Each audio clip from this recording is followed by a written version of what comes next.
A kind of silly but honest question that I've heard quite a few times is mostly regarding, well, the simplest way of saying it is why doesn't God just kill Satan, kill the devil?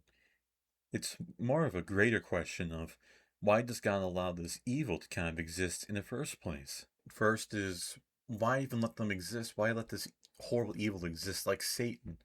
Why let Satan, or like a human example, why let Hitler exist? Why let them be able to do this? Well, for one, there is nothing uniquely evil in their creation, talking about Satan and Hitler, that made them evil. God did not design them to be evil. He didn't force them to do what they chose to do. God gave us free will to human beings and to his angels. A lot of them use it to serve him. A third of the angels chose to follow the devil instead. They used their free will and they went against God. Human beings do quite a very similar thing. We use our free will. A lot of us used to follow God, and a lot of people use it to disobey him and do evil.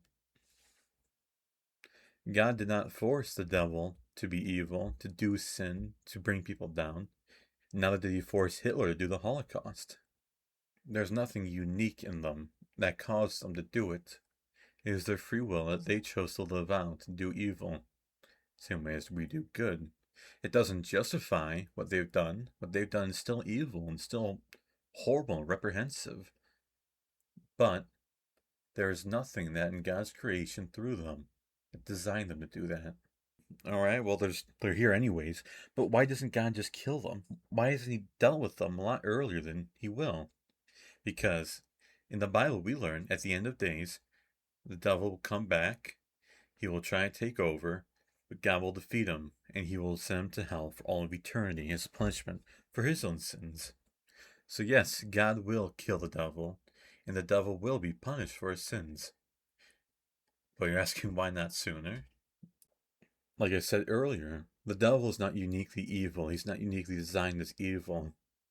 If God would have killed him right after the fall, nothing would have changed. The he's just a leader of the different demons and fallen angels. There's nothing unique about him. We just know him as a name. If he were to be killed and thrown to hell early, I don't see anything that would notify us or tell us that there wouldn't be another person to take his claim, to then be the leader. Nothing would be solved by it. There'd always be more demons and fallen angels, and just like the devil, they will be killed and cast into hell at the end of days. And you're probably now saying, for those who've studied the Bible, well, yes, he will die, and he would be replaced, but why even let any of that temptation happen? I mean, if the devil wasn't there, we could have avoided sin altogether. We would have been perfect on earth if it wasn't for his temptation. That's just wrong. The devil has his own responsibility and accountability in the fall of man. Yes, he tempted Adam and Eve and he deceived them. But he is not the sole reason that it happened. Adam and Eve have their own free will which they practiced to disobey God, just like the devil did in his own. I truly do believe that even if the devil wasn't there, Adam and Eve would have eaten from the fruit. Regardless of the temptation, regardless of the deception, they will have eaten from it. By their own will, of course. They didn't eat from the fruit only because the devil deceived them. They ate from it because they chose to. Not because God put it there, not because the devil made it look good and lied to them, but because they chose to eat from it. And a lot of people like to think, well, why are we blamed for that? I wouldn't have done it. I disagree with that entirely. We live in a day and age where getting to know God and Christianity is easier than any time in past decades and centuries, millenniums. We have Bibles on our phones, Bibles in almost every bookstore and store. Heck, they're even in hotel drawers. We have churches in almost every corner and street. We have missionaries going to every corner of the earth. Today is the closest to being is the easiest to be closest to God than ever. Well, at least for most of history. And yet we still sin in different ways, of course, but we still sin all the time.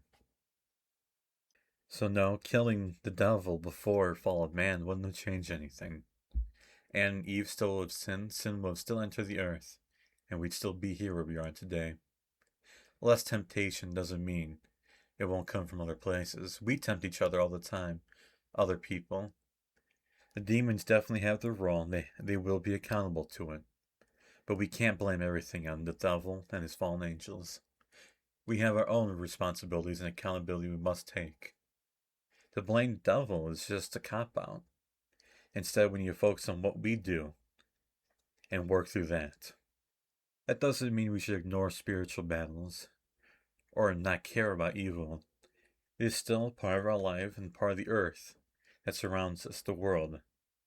So we have to be careful, but we can't blame everything on it. Instead, we have to make sure our relationship is close with Christ and work through that to be safe. He'll lead you the right way. And that's also why you have to trust his plan. Why the devil hasn't been killed yet? Well, the real reason is it wouldn't fix anything, and God has even greater plan. I trust in God's plan, and I hope you do too. It's the right plan, it's the best plan. Thank you all for watching. I hope you've learned something. I hope I answered your questions that you have. And God bless.